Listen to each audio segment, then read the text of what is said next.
What's money? Well, my father would have said nuke the bastards. So I just went nuke the bastards. That's not very diplomatic. No, it's not. Okay, definition of cash. We're going to go into this one out quickly. In the usual and ordinary acceptation, it means coins and paper currency used as a circulating medium of exchange. Bartering systems, beads, shells, whatever. And does not embrace notes, bonds, evidences of debt, or other personal or real estate. Real estate is essentially something that's a mountain. It's immovable objects, tangible things like land, things you can't transport anywhere. Whereas us, human beings as corporations, we can be transported everywhere because we're tangible, we can be moved, we're movable objects. That's the difference between real estate and civil estates and things like that. Or personal, again, is the same thing. It's corporations, things you can move. Coins. Here's your fundamental problem. The measurement we use today basically is the troy ounce, the French measurement. 99.99% gold. To fashion pieces of metal, gold, silver, or the metal into a prescribed shape, weight, degree of finesse, and stamped with prescribed devices by authority or government in order that they may circulate as money at a fixed value. What they call proofed money, it will become stamped with an authority to say this is genuine, this is official, this can be recognised as valid. But it's opposed to, strictly speaking, coin differs from money, as the species differs from the genus. Now that may sound a bit weird, but they're actually specifically saying this is not the same. Money is any matter, whether metal, paper, beads, shells, sticks, whatever, which has currency as a medium in commerce. It's just a commercial way of exchanging things. It's not really to make profit from, it's an exchange mechanism. Coin is a particular species, always made of metal and struck according to a certain process called coinage. This is the problem. You're not going to get to coinage unless you get rid of money, because money is evidences of debt. It actually says legal tender. It's a promissory note. But that definition is it money? I mean, money could be simply something like, well, that definition, you know, like Hanover Let's scheme where you. Let's just yeah, it's just nothing intrinsically. Yeah, it's an exchange mechanism. It's just a way of. You know. It's like SDRs.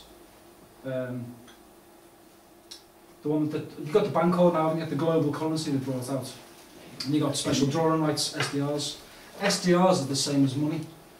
It's not really anything. It's not really defined as money. It's a currency exchange mechanism. So they're dividing the whole system into two things. They're going to give you the debt, and they're going to use the Bancor system to trade amongst themselves, while they just pour the debt onto your head using SDRs, which is to do with the G20 as a global regulator for the United Nations. Also to do with trade, your labour, your slavery, you're going to get the debt. That's essentially what that's saying. Going back to coinage, you can't just create gold. It's in the ground, you take it up, you mould it, you fashion it, you stamp it, it's official. And there's not much gold out there because it's all been stolen.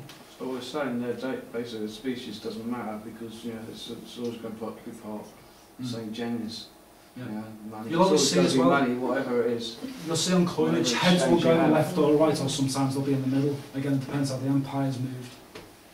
You'll see them transition as you go along, depending on whether they've gone east or west. Money, this is why I thought this was interesting. I spoke to my Freemason friend, I've got a couple of them. Money's a poison. I'm going to show you why it's a poison. Money's a 5-letter word. In occult circles, 5 is an important number. Air, earth, fire, water, and then you have the 5th element, it's the spirit.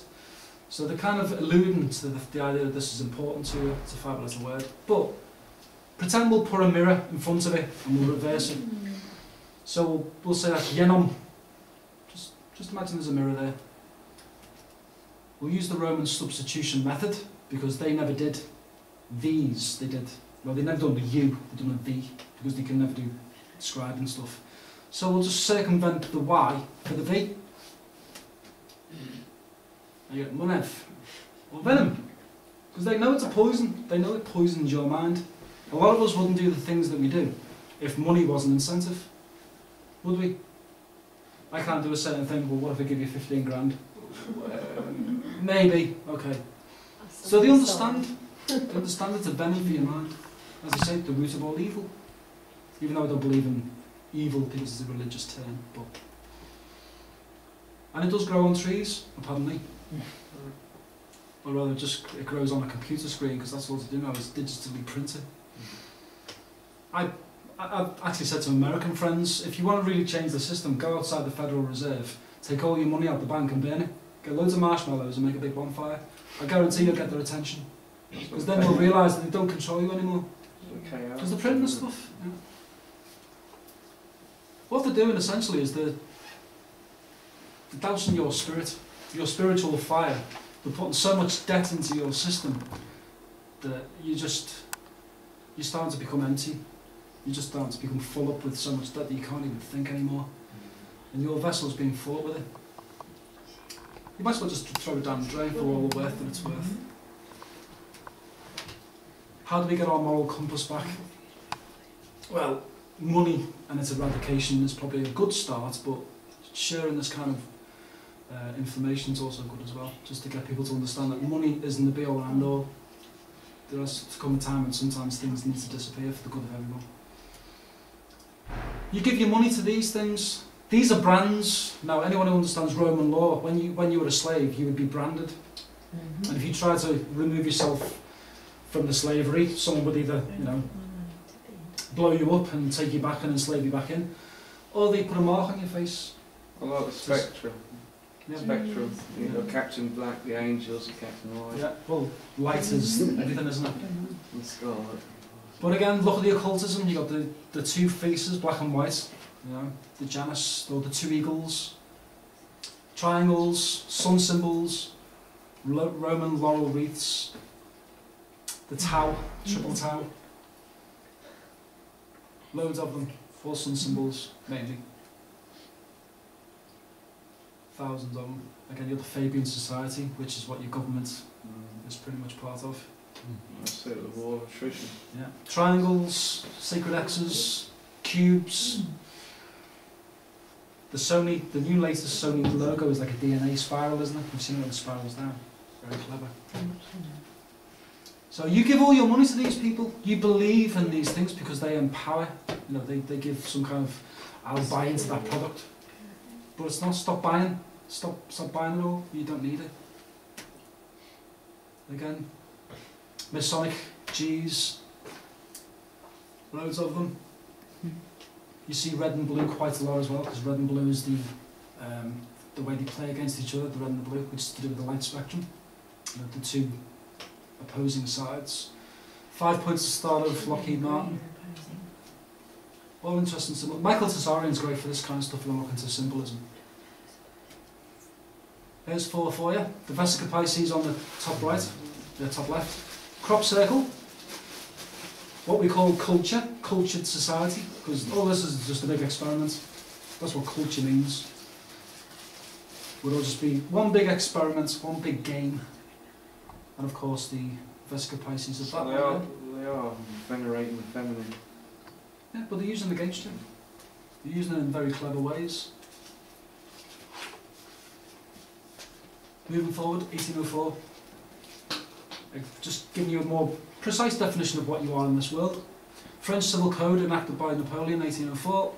Followed Roman law in being divided into 3 books. Always 3, big sacred number. Law of persons, things and modes of acquiring ownership of things. So you're a thing, you're a slave, you're a subject. This is how they acquire you into the slavery. The Code Napoleon renamed the Civil Code, as opposed to the Civil Law. It was retained in its majority. Civil Code served as a model for the codes of law in more than 20 nations, and it's probably expanded into loads more than that with the United Nations and their protocols and their international treaties. Because most of this now is under United Nations treaties.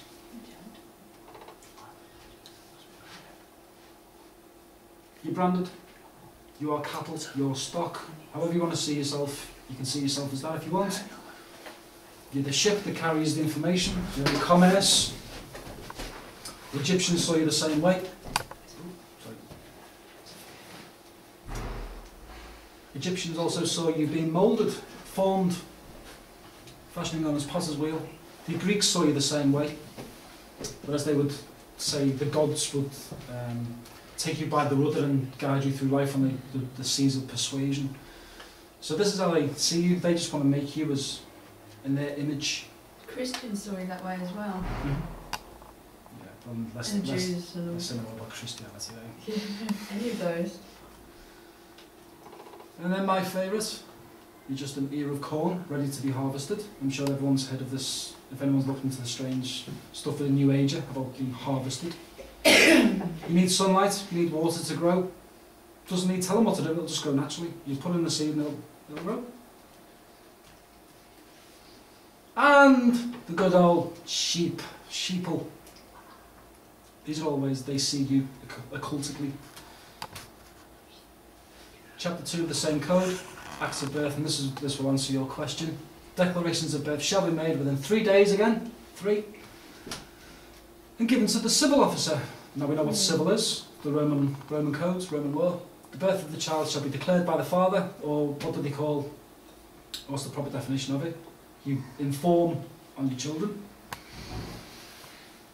By the doctor of physic, midwives, the officer of health, or other persons who shall have attended. Basically they're just proof that you've actually manifested and been born. The act of birth shall be immediately reduced to writing. So you being a human living being, flesh and blood and the spirit of God, whatever God is to you, you are reduced into writing, but you become a corporation. The act of birth shall set forth the day, the hour, sex of the infant. Christian name shall be given to it, the Christian names and surnames. Now for me, when you're giving your slave contract, your birth certificate, if you want to be a reborn Christian, destroy your birth certificate. Or change your name. Because that's the only way you're going to get out of the slavery. And go back into common law. Because at the moment, the company known as the United Kingdom Corporation owns your contract. They own your name. Every person shall have found a newborn. Same thing, particular statements of which to be shown up. Civil authority to which shall be committed. I don't really want to be committed. Not yet, anyway. The statement shall be inscribed upon the registers. So again, if we look into registration, it's a very interesting word in itself. What I got from the Freedom of Information when I was dealing with the job centre, this is a really good one actually. As it says down the bottom, warning, a certificate is not evidence of an identity. So what do you think will be in the future? Shit. Oh. It actually says it there. This is not evidence of an identity. So when they say, have you got any proof of identity? You can't use your birth certificate. You can't. You're going to have to use photographic ID to prove that you are this manifested human being tied to a contract. Submission. There's a difference between consent and submission. There's a difference. A yielding to authority. A citizen, a city dweller, part of the Roman Empire, is bound to submit to the laws, such as a child to his parents. In practice, a submission is a contract, covenant contract, by which companies who have a lawsuit or difference for one another name arbiters, middlemen, to decide the matter and bind themselves reciprocally to perform what shall be arbitrated. In maritime law, which is what we deal with, submission on the part of the vanquished, the defeated, and complete possession on part of the victor. Transfer properties between belligerents. So what happens there is essentially you're taking ownership of. If you go to court, actually, if you get to the second stage when you see Freeman